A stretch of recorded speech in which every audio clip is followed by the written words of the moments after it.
Cuando fui al hospital me dijeron que el bebé había fallecido. En noviembre, pues también me puse de parto y llegué al hospital y me dijeron también que había fallecido. Y bueno, en el paritorio y luego ya, yo no me acuerdo de nada más. Entonces ella llegó al hospital, parió, esto lo sabemos a ciencia cierta. Ella sí que recordaba que después, en cuanto parió, la durmieron. Te borran a pastillas, te ponen inyecciones y dices ahí sales que ya no te acuerdas de nada. Y después, cuando despertó, se encontró con el doctor Moreno y con alguien que sería del juzgado, porque realmente hay unas diligencias de investigación en las que se le acusaba de que el bebé había muerto en el trayecto y que este bebé que había muerto en el trayecto había llegado expulsado fuera del seno materno, atrapado en los pantalones y asfixiado por la madre. Es decir, porque el hecho de parir y no coger el bebé y no cortar el cordón umbilical había provocado una muerte por asfixia. Probablemente fuera muy sospechoso que los dos hubieran fallecido. Entonces ella lo que recuerda es esto. Simplemente a ella le hicieron un interrogatorio. Se me puso el doctor Moreno como está en cámara y estaba un señor aquí escribiendo lo que el doctor Moreno me estaba preguntando a mí y el doctor Moreno me estaba presionando para que dijera yo que yo había sido la culpable de que yo lo había asesinado. Por cierto, al final yo sola me declaré culpable porque yo estaba acojonada, yo no sabía, allí no tenía nada. Y ya dije, bueno, por lo que Dios quiera sea, porque claro, si no paran nomás de coger y de apresionar y al final, no sé, se me abrió una luz y es que les dije antes de que me ingresaran, porque claro, si a mí ya me ha fallecido uno, pues yo digo, ¿por qué no me ingresan? Dice, no, tú cuando te encuentres mal te vienes. Y ahí ya al decir, no, es que les dije que me ingresaran allí ya, se quedó todo cortado, pero a mí eso no se me fue de mí, pensando que vamos, que a mí me llamaban o que me llevaban a la cárcel o a cualquier sitio, porque claro. Cuando obtuvieron supuestamente la declaración de ella que les interesaba, fue cuando archivaron y la dejaron irse. Yo le decía que me sentía, te lo dije muchas veces, que me sentía como una auténtica asesina, pero yo creo que en ningún momento le dije que yo era una asesina. No sé, algo que en tu interior te dice que tú no los has asesinado, pero claro, también está la otra parte que te están diciendo que tú los has asesinado. El drama de Pruden, porque detrás de esto siempre hay un drama, fue que cuando regresaba a Nogueruelas la tenían encerrada en casa durante 2 meses con los que no le permitían tener contacto con nadie, en las 2 ocasiones. Y esto aumentó, si cabe, en ella esa angustia y esa falta de claridad y de certeza acerca de lo que había pasado. Pruden era víctima de violencia de género, lo podemos decir aquí y ahora, y era víctima de una violencia de género brutal. Entonces ella llegaba recién parida a Nogueruelas y estaba encerrada en casa 2 meses. No podía salir ni a comprar el pan, no podía recibir visitas, no podía nada, es decir, nada. Con lo cual el padecimiento y el sufrimiento de Pruden se elevó al infinito. Eso no lo sabe, yo creo que no lo sabe nadie, no más que alguien. Es ahí que tienes estás ahí en un sin vivir. Cuando sentía al cartero, por lo que estábamos hablando antes, estaba siempre con el miedo en el cuerpo, que a mí me iban a llamar a declarar, porque claro, si tienes lo del infanticidio. Lo del infanticidio, estás ahí diciendo que dices a mí, bueno, en cualquier momento me vienen a buscar, porque claro, me han amargado la vida, ahora estoy empezando que lo diga Cinta. Pero si no, cuando me conoció Cinta, ¿cómo estaba? Pues estaba mal. Era una persona con un montón de preguntas, pero de preguntas que no sabía ni de dónde venían y con un montón de incertidumbres. Llegó un punto en que ella se planteó que quería averiguar. porque este es un proceso muy doloroso para las familias, extremadamente doloroso, haya o no violencia de género, haya o no las circunstancias que ha vivido Pruden. Es un proceso dolorosísimo. Entonces, es el proceso de yo tengo que buscar un abogado, tengo que ponerme en contacto con él, tengo que saber que esta persona va a tener una sensibilidad, que no me va a engañar, y yo tengo que prepararme para afrontar un proceso que va a reabrir una herida y cuyo resultado yo no sé cuál va a ser. La verdad es que me echaron un montón de mentiras una detrás de otra. Ante todas las preguntas que ella tenía y ante todas las nebulosas mentales que había, lapsus de memoria, contradicciones, pues al final un buen día decidimos que podíamos empezar. La incertidumbre es la angustia de no saber qué ha pasado. Y ninguna madre que ha perdido a un hijo en estas circunstancias sabe qué ha pasado. Y normalmente todas las madres que han perdido hijos en estas circunstancias han tenido que recurrir a antidepresivos durante muchísimos años. El bebé dentro de la familia se ha podido convertir en un tabú, ¿verdad, Pruden? Yo en 20 años, no, esto fue no nombrar una palabra ni a uno de mis hijos. Mis padres se fueron a la tumba sin yo hablarles, decirles, comentarles nada. En Overola sí que es verdad que nadie me comentó nada ni nadie me dijo. Si piensas un poco, conociendo, es que cualquier cosa te lo echaban en cara. Entonces estas cosas piensas que en 20 años no te diga ni Jesús, pues también.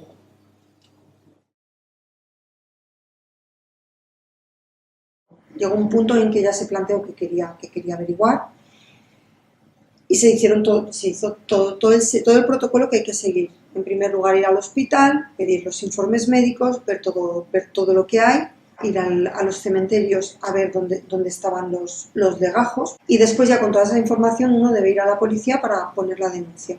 Cuando llegaron a la policía, el policía no quería recoger la denuncia porque entendía que no tenía ni pies ni cabeza y que no correspondía. Tuve que yo acompañarlas con toda la documentación, insistiendo en que por favor recogieran la denuncia, que ya sería el juzgado de instrucción el que decidiera si había indicios de delito o no. Le hicimos ver que en unos documentos había unas fechas de nacimiento y de función, en otros había otras, había informes médicos rellenados por distintas letras que no se correspondía la primera con la otra, no sabemos a quién correspondía la firma de la letra, etcétera, y había una serie de cuestiones que nos invitaban a sospechar con una mínima fundamentación que ahí ya podía haber alguna irregularidad.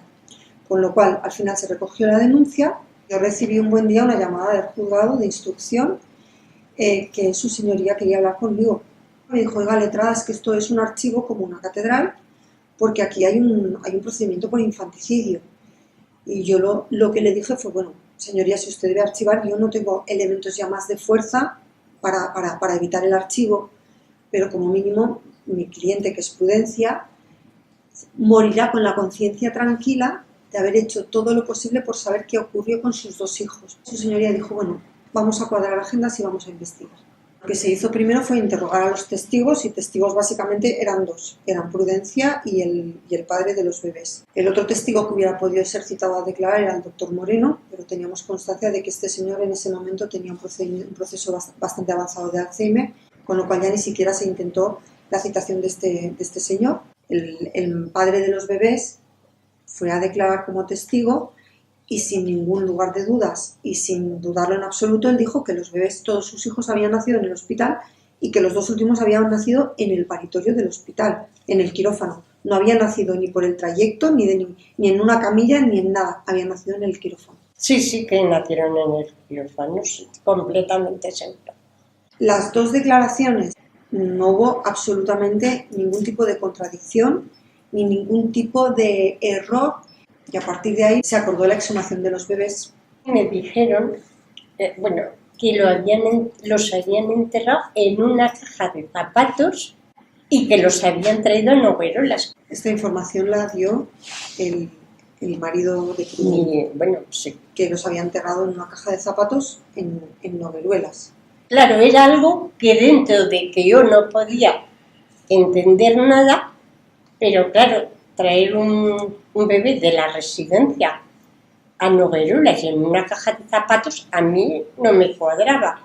Y por eso cogí, me compré, un día que fui a Teruel, vi un muñeco y cogí, me lo compré y lo miraba con una caja de zapatos y era así, y decía, pues si esto no cabe aquí, ¿cómo cabe un bebé en una caja de zapatos? Que evidentemente para cualquier persona que no ha vivido eso sabe que es imposible que un bebé quepa en una caja de zapatos, eran bebés a término. Luego cuando empezamos a investigar supimos que los niños supuestamente estaban enterrados en Teruel. Tuvimos la grandísima suerte de que no se había removido nunca la tierra, aunque había caducado ya el certificado, o sea, el derecho de inhumación, y se pudieron exhumar restos que ya era clarísimo que por la cantidad, por la calidad y por el tamaño no se podían corresponder de ninguna forma con los bebés que nosotros estábamos buscando. Pero aún así después se hizo la prueba del ADN ya para descartar absolutamente cualquier duda. Y la prueba del ADN fue completamente negativa. Entonces nosotros sabemos que esos bebés a día de hoy, a no ser que hayan fallecido por accidente o por enfermedad, son, suponemos, 2 varones, en el caso de que fueran varones, porque no lo sabemos tampoco, nacidos en abril del 78 y en noviembre del 79. Y no sabemos nada más. ¿Y fue un alivio, Prudent? Sí. La verdad es que fue ya mucho. Yo creo que a mí tengo un peso, se me respiro. La verdad es que sí, eso fue. Y aquí también un montón de peso. Pero ahora lo bonito sería que encontrarnos. Yo creo que aquel día se puede decir, ya me puedo morir tranquila. Bueno, sería la mayor alegría de mi vida. Que piensen que no los abandoné yo porque no los quería y que a mí también me engañaron y que la ilusión más grande sería poderlos abrazar.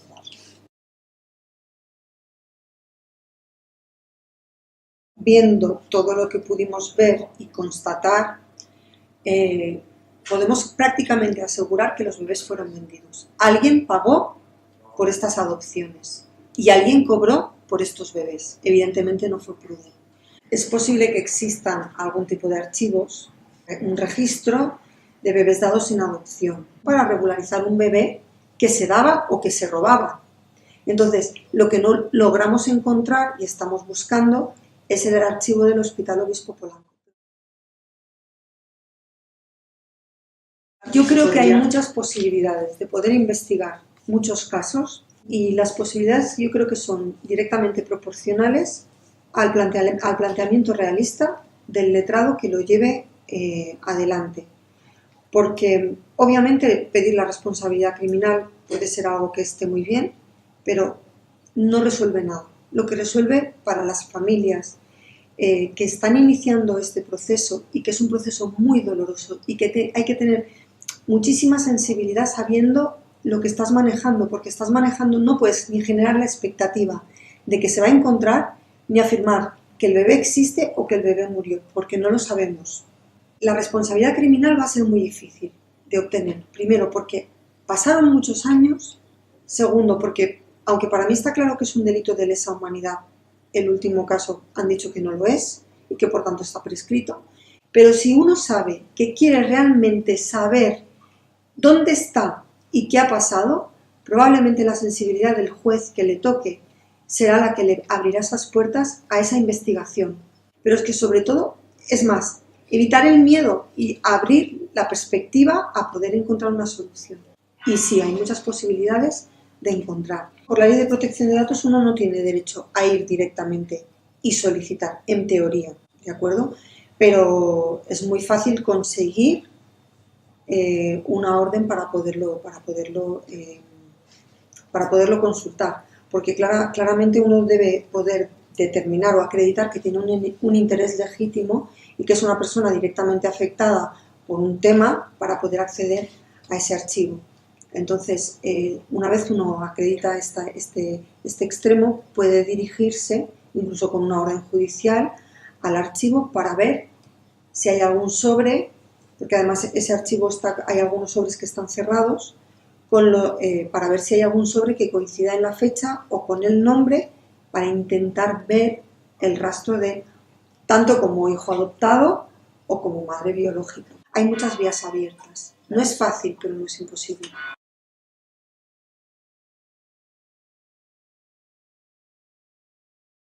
Ahora la verdad es que, bueno, me encuentro bastante bien.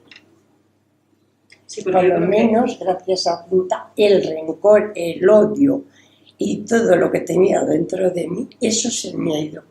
Que yo creo que ha sido un gran alivio que se animen a buscar. Es complicado, pero tampoco imposible. de verdad, Vale la pena, desde luego. Por lo menos te quedas con la satisfacción que has hecho todo lo que has podido. Pero se lo debo todo a Cinta. Porque sin Cinta yo no hubiera sido. Bueno, mis hijos me han ayudado, pero desde luego sin Cinta yo no hubiera sido.